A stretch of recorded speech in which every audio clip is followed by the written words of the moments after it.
Friends, welcome to Shiva sir maths class. మనం AP DSC TET previous papers explain చేస్తున్నాం కదా. అందులో భాగంగా ఈరోజు ఈ వీడియోలో మనం 2025 డిసెంబర్ 14వ తారీఖు షిఫ్ట్ 1లో మార్నింగ్ షిఫ్ట్లో మనకి ఎస్జిటి లెవెల్లో మ్యాథ్స్ కంటెంట్ పరంగా ఎటువంటి క్వశ్చన్స్ అడిగాడు, వాటి ఎక్స్ప్లెనేషన్స్ ఏ విధంగా చేయాలో ఈ వీడియోలో డీటెయిల్డ్గా చూద్దాం. ఫస్ట్ క్వశ్చన్ చూస్తే మనకి 3, 5, 7, 11 ప్రధాన సంఖ్యలలో ఒక ప్రధాన సంఖ్యను మిగిలిన ఏ రెండు ప్రధాన సంఖ్యల లబ్దంతో గుణించి ఫలితానికి 2 కలిపినా లేదా 2 తీసివేసినా అవి కూడా ప్రధాన సంఖ్యలు అయ్యేటట్లు ఉండే ప్రధాన సంఖ్య ఏది అని అంటున్నాడు. మనకి ఇక్కడ గమనిస్తే ఏంటంటే ఇచ్చాడు 3, 5, 7, 11 ఇక్కడ 4 ప్రధాన సంఖ్యలు ఇచ్చాడు. ఒక ప్రధాన సంఖ్యను తీసుకోమంటున్నాడు. ఫర్ ఎగ్జాంపుల్కి నేను 3 తీసుకున్నాను. ఆ 3 తీసుకుంటే ఏమంటున్నాడు, ఒక ప్రధాన సంఖ్యలో మిగిలిన ఏ రెండు ప్రధాన సంఖ్యల లబ్దంతో గుణించి మిగిలిన రెండు, ఫర్ ఎగ్జాంపుల్కి మిగిలిన రెండు అంటే ఈ రెండు అవుతాయి, గుణించి వచ్చిన ఫలితానికి మొదటి ఒక ప్రధాన సంఖ్యను తీసుకున్నాను, మిగిలిన రెండు ప్రధాన సంఖ్యలతో గుణించాను. ఆ ఫలితం ఏదైతే ఉందో ముందు ఈ రెండు ఇంటూ చేద్దాం. 7 5 35 ఇంటూ 3, 35 ఇంటూ 3 ఎంత, 105. దీనికి 2 కలిపినా లేదా 2 తీసివేసినా ప్లస్ ఆర్ మైనస్ 2 చేయమంటున్నాడు. 105కు 2 కలిపితే 107 అవుతుంది, 2 తీస్తే 103 అవుతుంది. ఈ రెండు ప్రధాన సంఖ్యలు అవ్వాలి అని అంటున్నాడు. ఈ రెండు ప్రధాన సంఖ్యలు అవుతున్నాయి కాబట్టి మనం ఈ రెండు అంటే 5 7 ఇంటూ చేసినప్పుడు సరిపోయింది. అలాగే ఏ రెండు ప్రధాన సంఖ్యలైనా అన్నాడు, మిగిలిన ఏ రెండు ప్రధాన సంఖ్యలైనా మనం గుణించాలి. ఇప్పుడు 7 11 ఇంటూ చేద్దాం. సేమ్ 3 అనే ప్రధాన సంఖ్యకు ఈసారి 7 11 ఇంటూ చేసేటప్పుడు వచ్చిన ఫలితం ఏంటో చూద్దాం. ఫస్ట్ 7 ఇంటూ 11 77, 7 ఇంటూ 11 77, 77 ఇంటూ 3 అంటే ఏమవుతుంది, 3 ఏళ్ళ 21, 1 2 3 ఏళ్ళ 21 2 23 అంటే 231 వచ్చింది. ఈ ఫలితానికి ప్లస్ ఆర్ మైనస్ 2 చేయమంటున్నాడు. 231 2 కలిపితే 233, 2 తీస్తే 229. ఈ రెండు కూడా ప్రధాన సంఖ్యలు అవుతాయి. మనకి ఏమంటున్నాడు, 2 కలిపినా 2 తీసివేసినా అది కూడా ప్రధాన సంఖ్యలు అయ్యేటటువంటివి ఆవిడ అడుగుతున్నాడు. అంటే ఇప్పుడు 7 11 చేసాం. ఇప్పుడు మిగిలిన ప్రధాన సంఖ్యలు అన్నట్టుకంటే 3కి ఇంకే రెండు మిగిలిపోయి మనం గుణించవలసినవి 5 11. ఇప్పుడు అది కూడా చేద్దాం.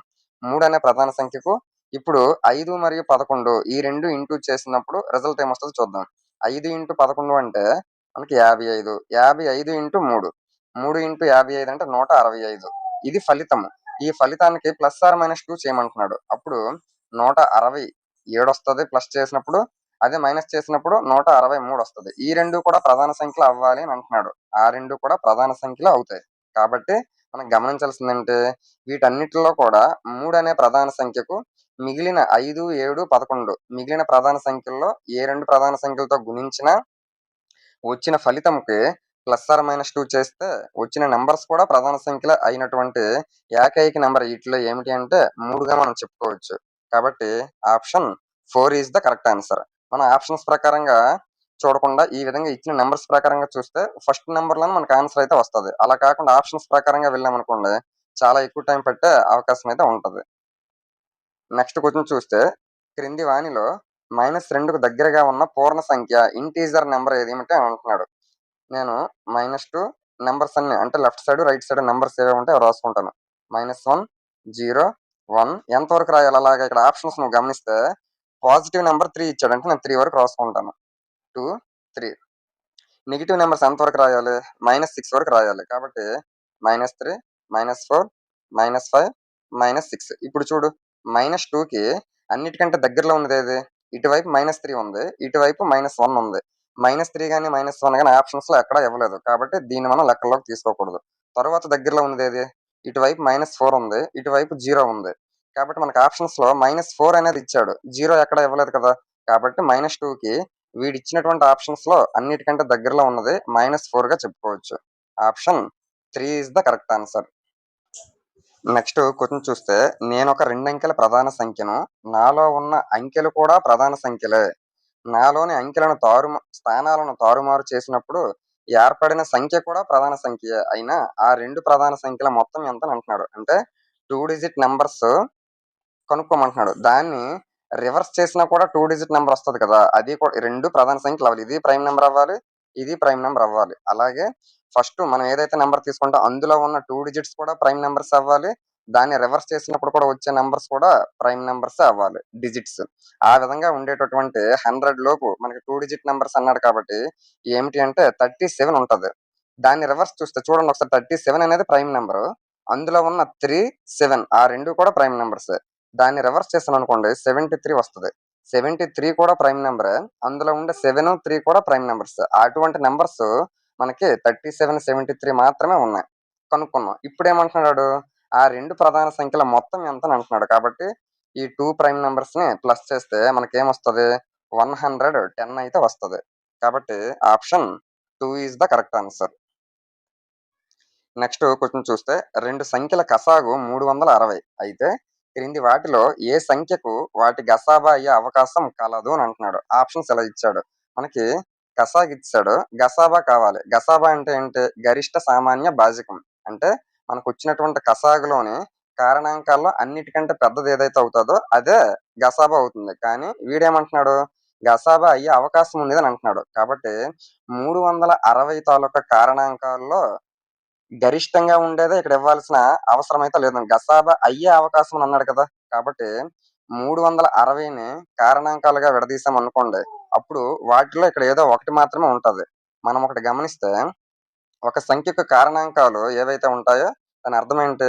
ఆ కారణాంకంతోటి ఆ సంఖ్యను మనం భాగించగలం. కాబట్టి ఇక్కడ ఇచ్చినటువంటి గసాగు 360ని ఈ క్రింద ఆప్షన్స్‌లో దేనితోనైతే భాగిస్తామో అదే మనకి గసాబా అయ్యే అవకాశం అయితే ఉంటది. అంటే ఈ క్రిందన కారణాంకాలైతే ఉన్నాయి. ఏ కారణాంకం 360ని నిశ్శేషంగా భాగిస్తుందో మనం తెలుసుకోవాలి. ఫస్ట్ 48 చూస్తాను. 360/48. 12 4 12, 30 30/4 వచ్చింది. 30/4 వచ్చిందంటే ఇది 7 పాయింట్స్‌లోకెళ్తది. పాయింట్స్‌లోన మనకెప్పుడు కూడా హెచ్‌సిఎఫ్ అనేది ఉండదు కదా! కాబట్టి 48 అవ్వదు. నెక్స్ట్ 32 చూస్తాను. 360/32 మనకేమొస్తది? 4 8 4 90. 90/8 అంటే ఇది కూడా పాయింట్స్‌లోనే వస్తది. కాబట్టి 32 కూడా కాదు. నెక్స్ట్ 45. 360/45 5 తోటి 9 తోటి 9 5 9 40 40/5 అంటే 5 1 5 8 అంటే ఎగ్జాక్ట్‌గా 8 టైమ్స్ అనేది డివైడ్ అయింది. కాబట్టి మనకిచ్చినటువంటి ఎల్‌సీఎం నంబర్ ఏదైతే ఉందో దాని తాలూకా ఫ్యాక్టర్స్‌లో ఇందులో 45 అనేది ఉంది కదా! కాబట్టి అది గసాబా అయ్యే అవకాశం అయితే ఉంది. Option 3 is the correct answer. Next question చూస్తే 68,600 అనే సంఖ్య పరిపూర్ణ ఘనము అంటే పర్ఫెక్ట్ క్యూబ్ అవ్వటానికి గుణించవలసినటువంటి కనిష్ట సంఖ్య ఏది అని అంటున్నాడు. ఇటువంటి సందర్భంలో మనం ఏం చేయాలి? పరిపూర్ణ ఘనమన్నా, పరిపూర్ణ వర్గము అంటే పర్ఫెక్ట్ స్క్వేర్ అన్నా, పర్ఫెక్ట్ క్యూబ్ అన్నా గుణించవలసిన లేదా భాగించవలసిన కనిష్ట సంఖ్యని అడిగాడనుకోండి, అప్పుడు మనకి ఏదైతే నంబర్ ఇస్తాడో ఆ నంబర్‌ని మనం జాగ్రత్తగా విడదీసుకుంటే చాలు. దీనిని నేను ఏ విధంగా విడదీస్తానంటే 2 ఇంటూ 343 ఇంటూ 100ని నెక్స్ట్ ఇక్కడ 100 ఉంది కదా! 100ని నేను 2 ఇంటూ 50గా విడదీస్తాను. నెక్స్ట్ మళ్ళీ 2 ఇంటూ ఇక్కడ 2ని స్టార్టింగ్‌లో రాసుకుంటాను. 343ని నేను 7 క్యూబ్‌గా రాస్తాను. 50ని మళ్ళీ ఏ విధంగా రాయొచ్చు మనము? 2 ఇంటూ 25గా రాయొచ్చు. నెక్స్ట్ ఇప్పుడు చూడు 2, 2, 2 ఇక్కడ కూడా ఉంది. అంటే 3 దగ్గరలో 2 ఉంది కాబట్టి 2 క్యూబ్‌గా రాస్తాను. ఇంటూ 7 క్యూబ్ ఇంటూ 5 ఇంటూ 5గా నేను 25 రాస్తాను. ఈ విధంగా 68,600ని నేను ఈ విధంగా విడదీసుకున్నాను. మనకేమంటున్నాడు? గుణించవలసిన కనిష్ట సంఖ్య. పర్ఫెక్ట్ క్యూబ్ అవ్వాలంటే గుణించవలసిన కనిష్ట సంఖ్య. పర్ఫెక్ట్ క్యూబ్ అంటే ఏంటి? ప్రతి పదం కూడా 3 సార్లు ఉండాలి. ఇక్కడ 2 అనేది 3 టైమ్స్ ఉంది. 7 3 టైమ్స్ ఉంది. కానీ 5 ఏమో 3 టైమ్స్ లేదు.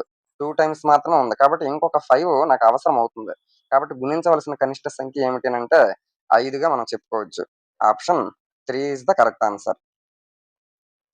నెక్స్ట్ క్వెషన్ చూస్తే 9,408ను ఏ కనిష్ట సంఖ్యచే భాగించినప్పుడు భాగఫలం పరిపూర్ణ వర్గం అవుతుందని అంటున్నాడు. ఏ కనిష్ట సంఖ్యచే భాగించినప్పుడు పరిపూర్ణ వర్గం. ఇంతకుముందు పర్ఫెక్ట్ క్యూబ్ అన్నాడు. ఇప్పుడు పర్ఫెక్ట్ స్క్వేర్ అన్నాడు. కాబట్టి ఏదైనా సేమ్ అదే ప్రాసెస్. నేనేం చేస్తాను 9408ని ఈ భాగాహార పద్ధతిలో రాసుకుంటాను. 2 4 2 7 2 0 2 4 నెక్స్ట్ మళ్ళీ 2 తోటి 2 2 2 3 2 5 2 2 మళ్ళీ 2 తోటి 2 1 2 1 2 7 2 6 మళ్ళీ 2 తోటి 2 5 2 8 2 8 2 తోటి 2 2 2 9 2 4 మళ్ళీ 230, 2 1 2 4 2 7. ఇప్పుడు మళ్ళీ 147ని 7 తోటి, 7 2 7 1 మళ్ళీ 7 తోటి, 7 3 అంటే ఓవరాల్గా 9408ని ఇటు పర్ఫెక్ట్ స్క్వేర్ అన్నాడు కాబట్టి, పరిపూర్ణ వర్గం అన్నాడు కాబట్టి, ప్రతి రెండు నెంబర్లను ఒక జాయింట్ గా తీసుకుంటాను. ఇక్కడ అంతా కూడా 2 2 2 ఆ విధంగా నేను విడదీసుకున్నాను. ఇక్కడ చూస్తే ఇక్కడ కూడా 7 కూడా 2 టైమ్సే ఉంది. కానీ 3 చూడండి 2 టైమ్స్ లేదు. పర్ఫెక్ట్ స్క్వేర్ అంటే ప్రతి నెంబర్ కూడా 2 టైమ్స్ ఉండాలి. 3 మాత్రం ఒక్కసారే వచ్చింది. దానికి ఇంకొక 3 ఉండవలసిన అవసరం ఉంది పర్ఫెక్ట్ స్క్వేర్ అవ్వాలంటే. కాబట్టి మనం గుణించవలసినటువంటి లీస్ట్ నెంబర్ ఏమిటి అని అంటే 3గా మనం చెప్పుకోవచ్చు. Option 2 is the correct answer. Next 10 మంది మనుష్యులు ఒక పనిని 15 రోజులలో పూర్తి చేయగలిగిన అదే పనిని 6 రోజుల్లో పూర్తి చేయుటకు ఎంతమంది అవసరమగును? 10 మంది మనుష్యులు 15 రోజుల్లో కంప్లీట్ చేస్తారు ఒక పనిని. అదే పనిని 6 రోజుల్లోనే కంప్లీట్ చేయాలి ఈసారి. ఎంతమంది మనుషులు అవసరం అని అంటున్నాడు. అంటే 10 మంది 15 రోజులు చేసినప్పుడు అంతకంటే తక్కువ రోజుల్లోనే అంటే వేగంగా పని అయిపోవాలంటే అర్థం అంటే ఎక్కువ మంది మనుషులు ఉండాలా లేదా? ఎక్కువ మంది ఉండాలి. కాబట్టి ఎక్కువ 15 బై తక్కువ 6 ఇంటూ ఇటువైపు ఏం మిగిలింది? 10 మిగిలింది. 3 5 3 2 2 1 2 5 5 ఇంటూ 5 25 అంటే 6 రోజుల్లోనే అయిపోవాలి అంటే 25 మంది మనుషులు అవసరం అవుతుందని అర్థం చేసుకోవచ్చు. Option 3 is the correct answer. Next question చూస్తే 5 వస్తువుల కొన్న వెల 100 రూపాయలు మరియు ఇది 4 అవే వస్తువుల అమ్మకపు వెలకు సమానమైన లాభ శాతం ఎంత అని అంటున్నాడు. ఇటువంటి సందర్భంలో మనకి ఇక్కడ ఇచ్చినటువంటి అమౌంట్ తో పెద్ద సంబంధం అయితే లేదు. ఎందుకో చూద్దాం. 5 వస్తువులు కొన్న వెల అంటే 5 ఐటమ్స్ తాలూకా కాస్ట్ ప్రైస్ ఎంతకి సమానం అంటున్నాడు? 4 అవే రకపు వస్తువుల అమ్మకపు వెలకు సమానం.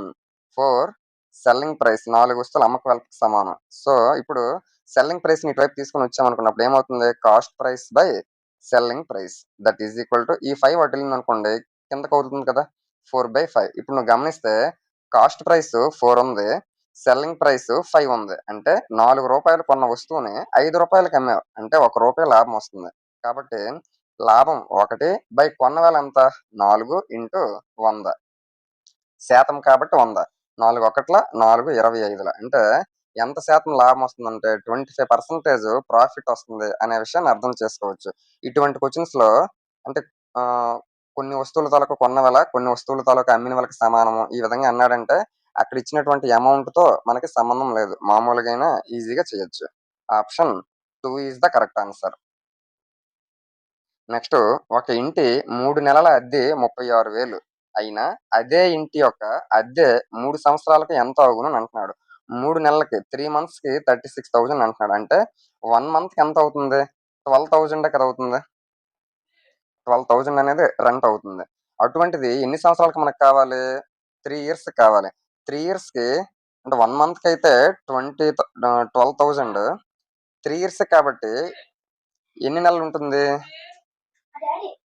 ఎన్ని నెలలు ఉంటుందంటే 36 మంత్స్ కూడా ఉంటాయి 3 ఇయర్స్ లో.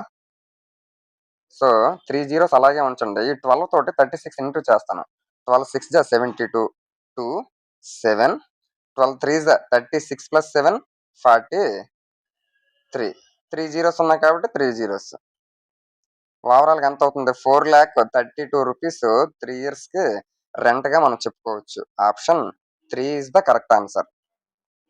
నెక్స్ట్ క్వశ్చన్ చూస్తే ఒక వస్తువు ఖరీదు 40 రూపాయలు చొప్పున 120 వస్తువులు కొనగలిగిన సొమ్ముతో ఒక్కొక్క వస్తువు ఖరీదు 50 రూపాయలుగా గల వస్తువులను ఎన్ని కొనవచ్చు? అంటే ఒక వస్తువు 40 రూపాయలు అయినప్పుడు 120 వస్తువులు కొనడానికి నా దగ్గర డబ్బులు ఉన్నాయి. అంటే నా దగ్గర ఎంత డబ్బులు ఉన్నట్టు?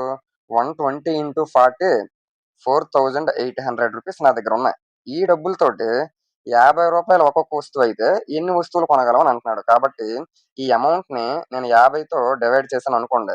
ఇప్పుడు 0 0 క్యాన్సిల్, 5 1 జా 5 9 జా 45 3 ఉంటది. 3 పక్కన 0 అంటే 30 5 6 జా 30 అంటే నా దగ్గర ఉండే 4,800 రూపాయలతో 50 రూపాయలు ఒక్కొక్క వస్తువు కలిగినటువంటి వస్తువులను ఎన్ని కొనగలను అంటే 96 వస్తువులను కొనగలను అని అర్థం చేసుకోవచ్చు. Option 3 is the correct answer. Next question చూస్తే 21 నుంచి 30 తరగతి మధ్య విలువ అని అంటున్నాడు. Mid value of class 21 to 30. మనకి మిడ్ వాల్యూ మధ్య విలువ అడిగాడు అనుకోండి, దిగువ అవధి ఎగువ అవధిని ప్లస్ చేసి బై 2 చేస్తే అదే మనకి మధ్య విలువ అవుతుంది. మనకి లోవర్ క్లాస్ లిమిట్ అంటే 21, అప్పర్ క్లాస్ లిమిట్ 30. ఆ రెండు ప్లస్ చేసి బై 2 చేస్తే మనకి మిడ్ వాల్యూ వస్తుంది. 21 + 30 అంటే 51/2. 51/2 అంటే 25.5గా మనము మిడ్ వాల్యూ చెప్పుకోవచ్చు. Option 3 is the correct answer. Next question చూస్తే 2 పాచికలను ఒకేసారి దొర్లించినప్పుడు వాటి మీద అగుపించు చుక్కల మొత్తం 9 అయ్యే సంభావ్యత ఎంత అని అంటున్నాడు. ముందు మనం ఒక ప్రాబబిలిటీ కనుక్కోవాలి అంటే మొత్తం అవకాశాలు కింద ఉండాలి, మనకి కావలసినటువంటి అవకాశాలు పైన ఉండాలి. మొత్తం అవకాశాలు ఎన్ని వస్తాయో ముందు చూద్దాం. 2 పాచికలు, ఒక పాచిక అనుకోండి ఎన్ని అవకాశాలు 6 6 అవుతుంది. మనం 2 పాచికలు ఒకేసారి దొర్లిస్తున్నాం కాబట్టి 6² అవుతుంది 36. ఒకవేళ 3 పాచికలను ఒకేసారి దొర్లించామనుకోండి 6³ ఆ విధంగా ఉంటదన్నమాట. ఇక్కడ 2 పాచికలు కాబట్టి టోటల్ ఛాన్సెస్ 36, టోటల్ అవుట్‌కమ్స్ 36. అందులో నాకు కావాల్సిందంటే ఆ 2 పాచికలను చుక్కలు మొత్తం 9 అవ్వాలి. ఇప్పుడు ఏం చేస్తానంటే మొదటి పాచికలో 1, 2, 3, 4, 5, 6 వీటిలో ఏదైనా పడొచ్చు. రెండో పాచికలో కూడా 1, 2, 3, 4, 5, 6 ఏదైనా పడొచ్చు. నాకు మొదటి పాచిక, రెండో పాచిక కలిపితే 9 అవ్వాలి. ఇటువైపు 1 పడినప్పుడు అటువైపు హైయెస్ట్‌గా 6 పడినా కూడా నాకు 9 అవ్వదు కదా! 1 + 6 7 అవుతుంది. నెక్స్ట్ 2 + 6 8 అవుతుంది. ఇప్పుడు చూడు 3 + 6 9 అవుతుంది. అంటే ఒక ఛాన్స్ అయింది. నెక్స్ట్ 4 + 5 9, 5 + 4 9, 6 + 3 9. అంటే నాకు మొత్తం ఎన్ని ఛాన్స్‌లు ఉన్నాయంటే 2 పాచికలను ఒకేసారి దొర్లించినప్పుడు ఆ పాచికల్లోని అంకెలు మొత్తం 9 అయ్యే సందర్భాలు నాకు ఇక్కడ 4 వచ్చాయి. కాబట్టి నాకు కావాల్సినటువంటి ఛాన్సులు 4. 4 1 4 9 కాబట్టి 1/9 ఈస్ ద ప్రాబబిలిటీగా మనం చెప్పుకోవచ్చు. Option 1 is the correct answer. Next question చూస్తే కింది వానిలో ఏ బీజీయ సమాసం m -2/7 అనే దగ్గర అతి తక్కువ విలువను కలిగి ఉంటుందని అంటున్నాడు. అంటే m -2/7 వేసినప్పుడు ఈ క్రింద ఆప్షన్స్ లో ఏది మనకి అన్నిటికంటే తక్కువ వాల్యూని ఇస్తుంది అని అంటున్నాడు. కాబట్టి మనం ఖచ్చితంగా దీన్ని ఏ మెథడ్ లో ఫాలో అవ్వాలంటే ట్రయల్ అండ్ ఎర్రర్ మెథడ్ లోనో, అంటే ప్రతి ఆప్షన్ లో కూడా m వాల్యూ ప్రతిక్షేపించే చేయాలి. ఎందుకు 4 ఆప్షన్లు చూస్తే గానీ ఏది తక్కువ వాల్యూ మనం చెప్పలేం కదా. కాబట్టి ఫస్ట్ ఆప్షన్ లో నేను ప్రతిక్షేపిస్తే -3 ఇంటూ m అంటే -2/7 +5. ఇప్పుడు -3 ఈ 7 అటువైపు క్రాస్ మల్టిప్లికేషన్ చేస్తే 7 5 35, -2 ఉంది కాబట్టి 33/7. అప్పుడు ఏమవుతుంది -99/7. -99/7 అంటే ఏంటి? దీన్ని నేను మిక్స్డ్ ఫ్రాక్షన్ లోకి మార్చుకుంటాను. 7 1 7, 2 9 29, 7 4 29, ఇంకా 1 మిగిలిపోయింది కాబట్టి 1/7. అంటే నాకు -14 అండ్ 1/7 అనేది వచ్చింది. అది అలా ఉంచు. నెక్స్ట్ సేమ్ సెకండ్ ఆప్షన్ చూస్తే -2/5 m m వాల్యూ -2/7 కదా ఇయ్యాలి. -2/7 -1 +7. ఇప్పుడు నువ్వు ఒకటి గమనిస్తే ఇంకొక స్టెప్ వేద్దాం. -2/5 అలాగే ఉంచండి. -2/7 ఈ 7 ఇటువైపు క్రాస్ మల్టిప్లికేషన్ చేసింది అనుకోండి. 7 × 1 -7. -7 -2 ఏమవుతుంది నాకు -9/7 +7. ఇది నువ్వు గమనిస్తే మైనస్ ఇంటూ మైనస్ ఏమవుతుంది నాకు ప్లస్ అవుతుంది. ఇక్కడ కూడా ప్లస్సే ఉంది. అంటే ఇదంతా నువ్వు ఇంటూ చేసిన ప్లస్ వాల్యూ వస్తది. ఈ పక్కన ఎలాగో కూడా +7 ఉంది. అంటే ఇదంతా నువ్వు ఇంటూ చేస్తే ప్లస్ వాల్యూలో ఆన్సర్ వస్తది. అవునా కాదా? ప్లస్ వాల్యూ వస్తాయి. ఇక్కడ ఆల్రెడీ నీకు తక్కువ వాల్యూ అన్నాడు కాబట్టి మైనస్‌తో ఉండే వాల్యూ వచ్చింది. కాబట్టి నేనేం చేస్తానంటే దీన్ని పూర్తిగా చేయవలసిన అవసరం లేదు. ఎందుకు చేయవలసిన అవసరం లేదు? దీని మొత్తాన్ని నువ్వు కాలిక్యులేషన్ చేసినా నాకు ఆన్సర్ ప్లస్‌లో వస్తదని అర్థమైంది. కాబట్టి నాకు తక్కువ విలువ కలిగినటువంటిది కావాలి కాబట్టి ఆల్రెడీ -14 అండ్ 1/7 అనేది మైనస్‌లో ఉంది కాబట్టి ఈ రెండిటితో పోలిస్తే ఫస్ట్ ఆప్షన్ చిన్నది. నెక్స్ట్ చూస్తే థర్డ్ ఆప్షన్ 3/4 ఇంటూ m అంటే -2/7 -1 -2 ఇంటూ m అంటే -2/7 +1. ఇప్పుడు ఇది కాలిక్యులేషన్ చేస్తే 3/4 -2/7 7 క్రాస్ మల్టిప్లికేషన్ చేస్తే ఏమొస్తది -7. అంటే ఓవరాల్‌గా -9/7 -2 ఇంటూ 7 1 7, 7 - 2 అంటే 5, 5/7. దట్ ఈజ్ ఈక్వల్ టు ఇక్కడ నువ్వు గమనిస్తే 9 3 27 అంటే -27/28 మైనస్ 5 2 జ 10 10/7. ఇప్పుడు నేను ఇది ఎందుకు కంపల్సరీగా చేయాలంటే ఇక్కడ మైనస్ వాల్యూ ఉంది స్టార్టింగ్లోన, ఇక్కడ మైనస్ వాల్యూ ఉంది కాబట్టి నాకు ఆన్సర్ కూడా మైనస్లోనే వస్తుంది. ఫస్ట్ ఆప్షన్ ఆల్రెడీ మైనస్లో ఉంది కాబట్టి ఇది కూడా నేను చెయ్యాలి. 28కి 7కి ఎల్సిఎం ఏమవుతుందంటే 28 అవుతుంది. 28 వన్ టైం పోతుంది. 1 ఇంటూ -27 -27 మైనస్ 28 7 తోటి 4 టైమ్స్ 4 ఇంటూ 10 40 -27 40 ఏమవుతుంది -67/28 -67/28. ఇప్పుడు దీన్ని నేను ఆల్రెడీ ఫస్ట్ ఆప్షన్ని మిక్స్డ్ ఫ్రాక్షన్లోకి మార్చుకున్నాను. దీన్ని కూడా మార్చుకుంటే 28 2 56 వస్తుంది. ఇంకా 11 మిగులుతుంది. 11/28 మైనస్ ఉంది కాబట్టి మైనస్. కానీ నువ్వు గమనిస్తే -2 అండ్ 11/28 అనేది -4 అండ్ 1/7 ఫస్ట్ ఆప్షన్ కంటే పెద్దది. ఎందుకు -14 అనేది -2 కంటే చిన్నది. కాబట్టి ఇప్పటికీ కూడా ఫస్ట్ ఆప్షనే పెద్దదిగా ఉంది. సారీ చిన్నదిగా ఉంది. నెక్స్ట్ లాస్ట్ ఆప్షన్ నేను చూస్తే ఒకసారి 5/8 ఇంటూ m అంటే -2/7 ప్లస్ 1 -1/2 ఇంటూ -2/7 -3.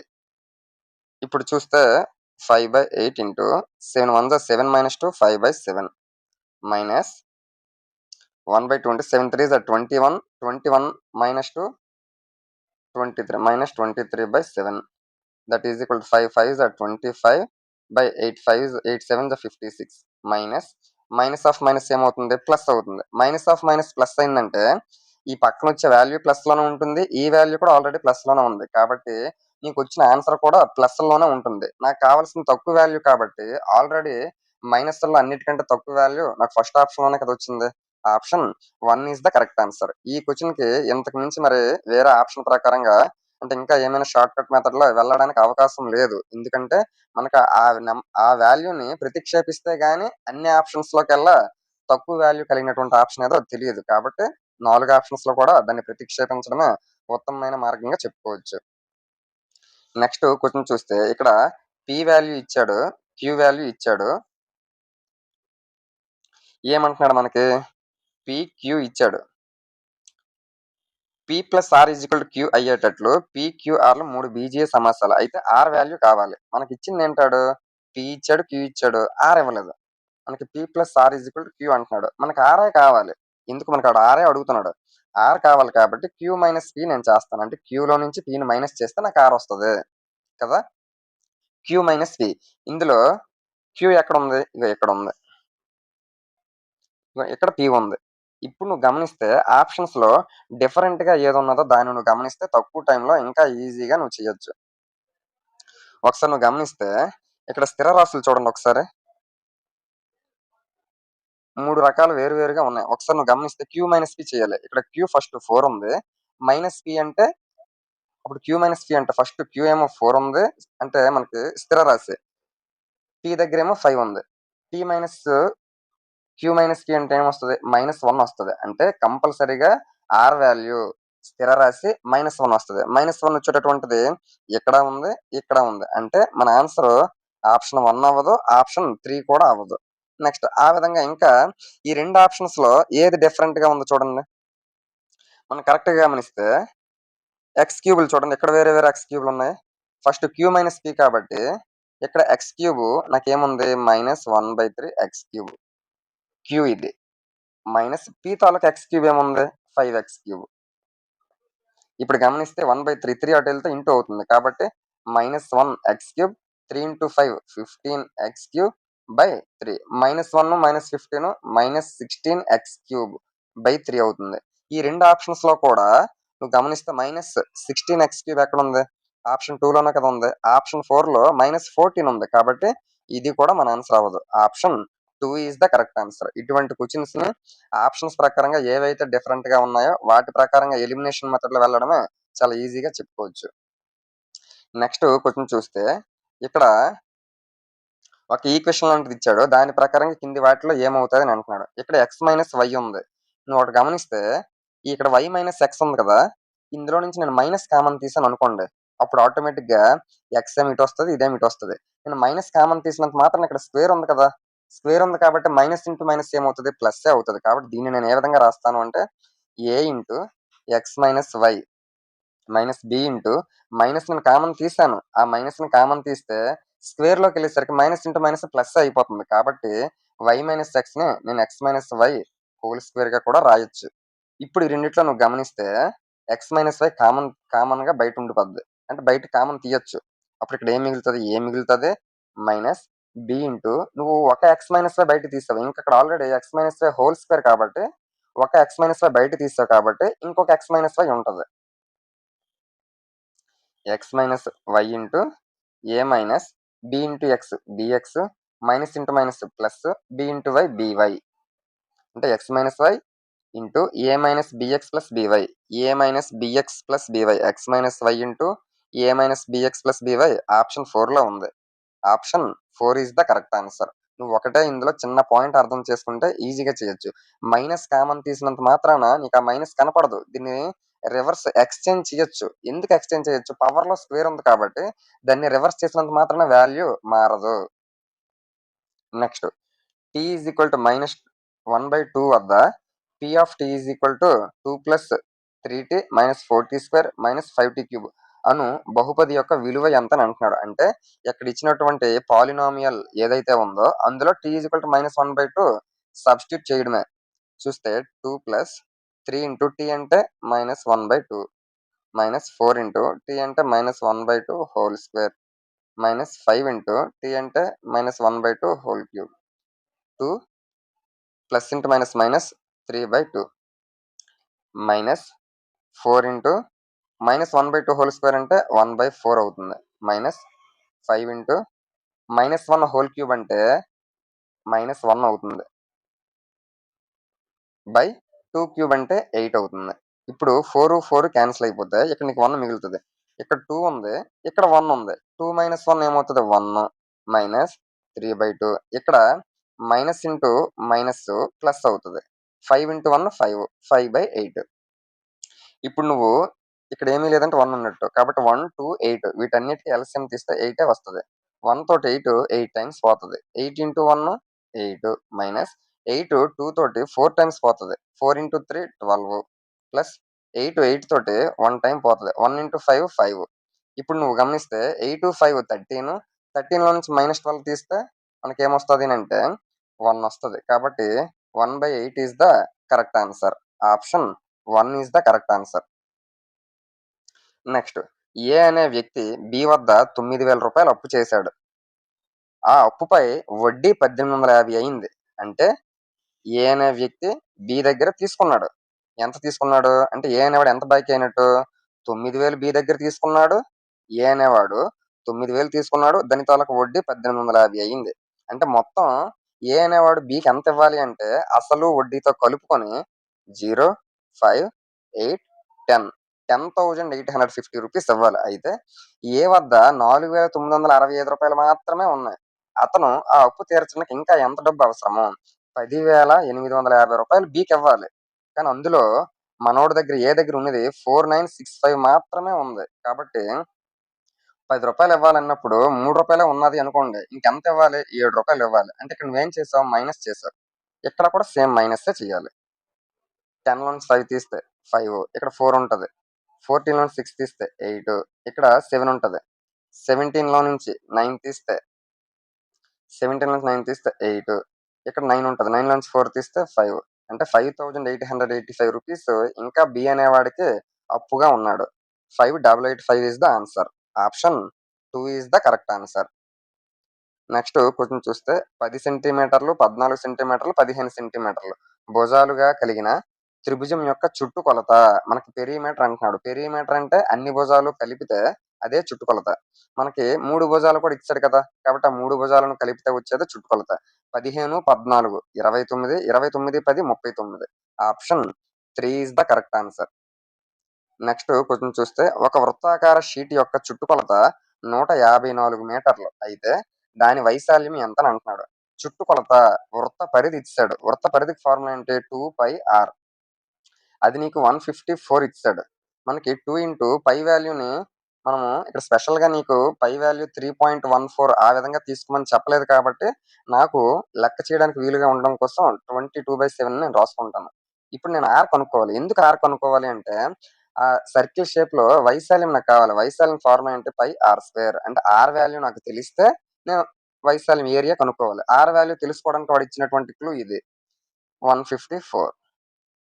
11 తోటి 11 2 జా, 11 1 జా, 11 4 జా, మళ్ళీ 2 తోటి 2 1 జా, 2 7 జా. So R is equal to ఇక్కడ 2/7 అటు వెళ్తే రివర్స్ అవుతుంది. ఇక్కడ ఆల్రెడీ 7 ఉంది.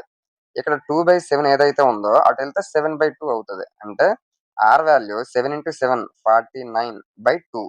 ఇది నాకు ఆర్ వాల్యూ. ఆ ఆర్ వాల్యూని ఇందులో వేస్తాను. పై అంటే 22/7 ఆర్ స్క్వేర్ కదా, అంటే 49/2 ఇంటూ 49/2. 2 తోటి 2 1 జా, 2 11 జా, నెక్స్ట్ 7 తోటి 7 1 జా, 7 7 జా, 11 × 7 77 ఇంటూ 49/2. ముందు ఈ రెండు ఇంటూ చేస్తాను, తర్వాత బై 2 చేస్తాను.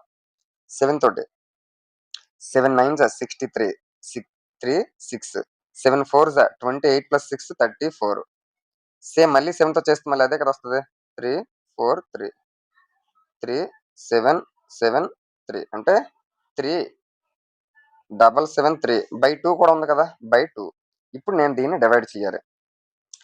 2 1 జా 2, 1 7 17, 2 8 జా 16, 1 7 17, 2 8 జా 16, 1 3 13, 2 6 జా 12, ఇంకా 1 మిగిలింది. పాయింట్ పెట్టాను అనుకో, 1 పక్కన 0 అవుతుంది 10, 2 5 జా 10 అంటే 1886.5 అనేది నాకు కావాల్సినటువంటి answer. Option 3 is the correct answer.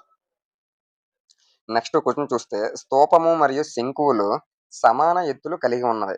వాటి భూ వ్యాసార్థములు 1:2 రేషియోలో ఉన్నాయి. అయితే వాటి ఘనపరిమాణంలో నిష్పత్తి ఎంత అని అంటున్నాడు.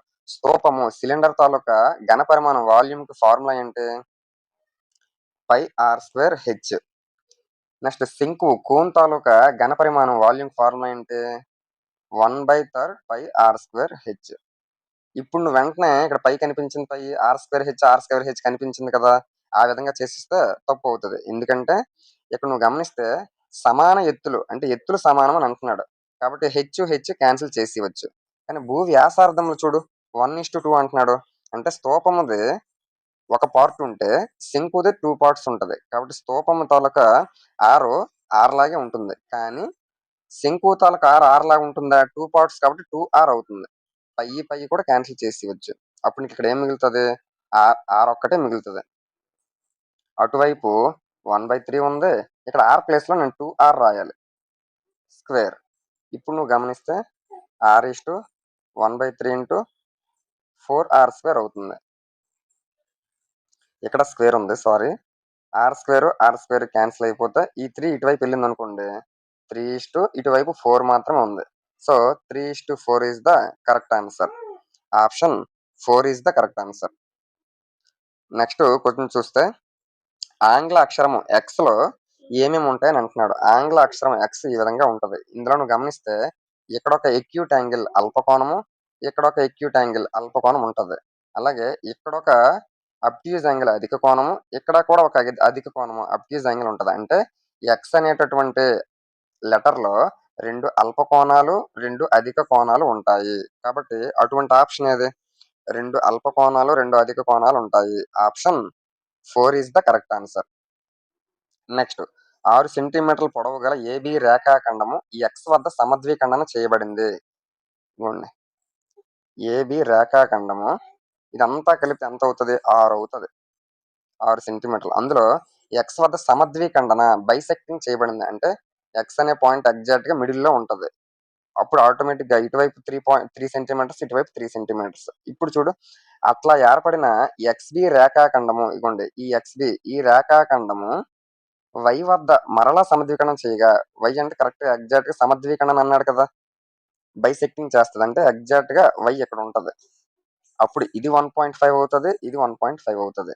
నీకు అడుగుతుంది ఏంటి? XY రేఖాఖండం యొక్క పొడవు. ఎక్స్ ఎక్కడ ఉంది, వై ఎక్కడ ఉంది. ఈ రేఖాఖండం పొడవు ఎంత? 1.5. Option 4 is the correct answer. Next question చూస్తే, ఈ క్రింది వానిలో సరైనది కానిది ఏది అని అంటున్నాడు. మనకి ఫాల్స్ స్టేట్మెంట్ కావాలి. ఫస్ట్ ఆప్షన్ చూస్తే, అన్ని త్రిభుజాల అన్ని మధ్యగత రేఖలు త్రిభుజం తాలూకా అంతరంలోనే ఉంటాయని అంటున్నాడు. ఇంటీరియర్ లోనే ఉంటాయి. మధ్యగత రేఖ అంటే ఏంటి? నువ్వు ఏ త్రిభుజం తీసుకో, అల్పకోణ త్రిభుజమైన, అధిక కోణ త్రిభుజమైన, లంబకోణ త్రిభుజమైన, మధ్యగత రేఖల మిలిత బిందువు అది గురుత్వ కేంద్రం అంటాం కదా! ఆ గురుత్వ కేంద్రం ఎల్లప్పుడూ కూడా త్రిభుజం అంతరంలోనే ఉంటుంది. కాబట్టి ఇది ట్రూ స్టేట్‌మెంట్. నెక్స్ట్ సెకండ్ చూస్తే అన్ని త్రిభుజ అన్ని త్రిభుజాల అన్ని ఉన్నతులు ఆ త్రిభుజాల అంతరంలోనే ఉంటాయని అంటున్నాడు. ఇది మనకి ఫాల్స్ స్టేట్‌మెంట్ అవుతుంది. ఎందుకంటే ఉన్నతి నువ్వు లంబకోణ త్రిభుజంకొచ్చేసరికి ఒక్కొక్కసారి లంబకోణ త్రిభుజంకొచ్చేసరికి ఈ ఉన్నతి ఏదైతే ఉందో ఆల్టిట్యూడ్ ఇది మనకి ఆ లంబకోణ త్రిభుజం తాలూకా హైపోటనస్ ఉంటది కదా కర్ణము. దాని తాలూకా మధ్య బిందువు దగ్గర ఏర్పాటవుతుంది. అప్పుడు మనకి త్రిభుజం అంతరంలో వీడంటున్నాడు. త్రిభుజం అంతరమా? కర్ణం తాలూకా మధ్య బిందువు దగ్గర ఏర్పాటవుతుందంటే అది త్రిభుజం తాలూకా అంతరం అవ్వదు కదా! కాబట్టి మనకిది ఫాల్స్ స్టేట్‌మెంట్ అవుతుంది. నెక్స్ట్ థర్డ్ పాయింట్ చూస్తే అన్ని త్రిభుజాల అన్ని అంతరకోణ సమద్విఖండన రేఖలు త్రిభుజం అంతరంలోనే ఉంటాయి. నువ్వు ఏ త్రిభుజం తీసుకున్నా కోణ సమద్విఖండన రేఖలు అంటే లోపల ఫర్ ఎగ్జాంపుల్‌కి ఇది తీసుకున్నాం అనుకోండి. ఈ లోపల యాంగులర్ బైసెక్టింగ్ తాలూకా ఈ లైన్స్ అన్నీ కూడా కలుసుకునే ప్లేస్ ఎక్కడ ఉంటదంటే అది ఏ త్రిభుజమైనా అంతరంలోనే ఉంటది. కాబట్టి ఇది కూడా ట్రూ. నెక్స్ట్ ఫోర్త్ పాయింట్ చూస్తే అన్ని త్రిభుజాల బాహ్య కోణ సమద్విఖండన రేఖలు నువ్వు ఏ ట్రయాంగిల్ తీసుకున్నా కూడా సమద్విఖండన రేఖలు ఎక్కడ ఉంటాయి అంటున్నాడు? ఎక్స్టీరియర్ బాహ్యంలోనే ఉంటాయి అంటున్నాడు. ఇప్పుడు దీనికి బాహ్య కోణం ఏది? ఇది. కాబట్టి దీని తాలూకా కోణ సమద్విఖండన రేఖ యాంగులర్ బైసెక్టర్. నెక్స్ట్ ఈ త్రిభుజం తాలూకా ఇది తీసుకున్నాం. ఇది కూడా ఎక్కడొచ్చింది? ఇవన్నీ కలుసుకునే ప్లేస్ ఎక్కడుంటాయి? నువ్వు ఏది తీసుకున్నా కూడా బాహ్య కోణం తాలూకా కోణ సమద్విఖండన రేఖ ఎప్పుడు కూడా బయటే ఉంటది గానీ లోపల ఉండే సందర్భం రాదు కదా! కాబట్టి ఇది కూడా వాడిచ్చింది కరెక్టే. ఇది కూడా ట్రూ స్టేట్‌మెంట్. నాకడుగుతున్నది సరైనది కానిది ఫాల్స్ స్టేట్‌మెంట్ కావాలి. Option 2 is the correct answer. Next last question ఒక కుంభాకార చతుర్భుజం యొక్క 3 బాహ్య కోణముల కొలతలు ఈ విధంగా ఇచ్చాడు. 4వ శీర్షం వద్ద గల అంతరకోణం కొలత కావాలి. నువ్వు ఇందులో ఒకే ఒక్క కామన్ పాయింట్ నీకు తెలిస్తే అది ఈజీగా చేయొచ్చు. ఏంటి? నువ్వు ఏ రకమైనటువంటి బహుభుజి పాలిగాన్ తీసుకున్నా కూడా బాహ్య కోణాల మొత్తం 360 డిగ్రీలు ఉంటుంది. అది త్రిభుజం అవ్వని, చతుర్భుజం అవ్వని, లేకపోతే పంచభుజి పెంటాగాన్ అవ్వని, హెక్సాగాన్ అవ్వని ఏదైనా కూడా బాహ్య కోణాలు సమ్ ఆఫ్ ఎక్స్టీరియర్ యాంగిల్స్ 360 డిగ్రీసే ఉంటది. ఇక్కడ ఆల్రెడీ వాటి తాలూకా ఎక్స్టీరియర్ యాంగిల్స్ 3 ఇచ్చేసాడు. ఏంటంటే అవి 90, 50, 120 అవన్నీ నేను ప్లస్ చేస్తే నాకేమొస్తదంటే 250 వస్తది. అంటే నీకు ఒక చతుర్భుజం కుంభాకార చతుర్భుజం ఫర్ ఎగ్జాంపుల్‌కి ఈ విధంగా ఒక కుంభాకార చతుర్భుజం ఉంది. అందులో ఈ బాహ్య కోణాలు ఏవైతే ఉన్నాయో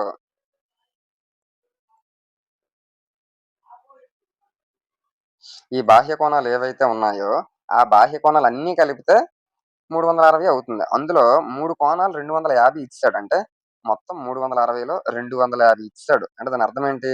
మిగిలిన బాహ్య కోణం 110 డిగ్రీలు కదా! కనిపించిన వెంటనే 110 కనిపించింది కదా! అని చెప్పేసి ఆప్షన్ 1 పెట్టే అవకాశం అయితే ఉంటది. కానీ ఇక్కడ అడిగింది మిగిలిన 4వ శీర్షం దగ్గర బాహ్య కోణం నీకు అడగలేదు కదా! ఈడు అడిగింది అంతర కోణం. కాబట్టి ఇక్కడ నీకు బాహ్య కోణం 110 డిగ్రీలు నాలుగో శీర్షం తాలూకా కోణం వచ్చింది. బాహ్య కోణం. మరి అంతర కోణం నీకు అడిగాడు. అంటే ఈ లోపల ఎంత ఉంటదని అంటున్నాడు. అంటే నువ్వు కరెక్ట్‌గా గమనిస్తే ఇదంతా 180 అందులో బాహ్య కోణం ఇప్పుడు నేను కనుక్కున్నాను 110 మరి లోపలిది ఎంత అవుతది? 70 డిగ్రీలే కదా అవుతది. ఎందుకు? ఇక్కడ నీకు ఏర్పాటయింది సరళ కోణము స్ట్రెయిట్ యాంగిల్. ఆ స్ట్రెయిట్ యాంగిల్‌లో 110 బయటుంటే లోపల 70 ఉంటది కంపల్సరీగా.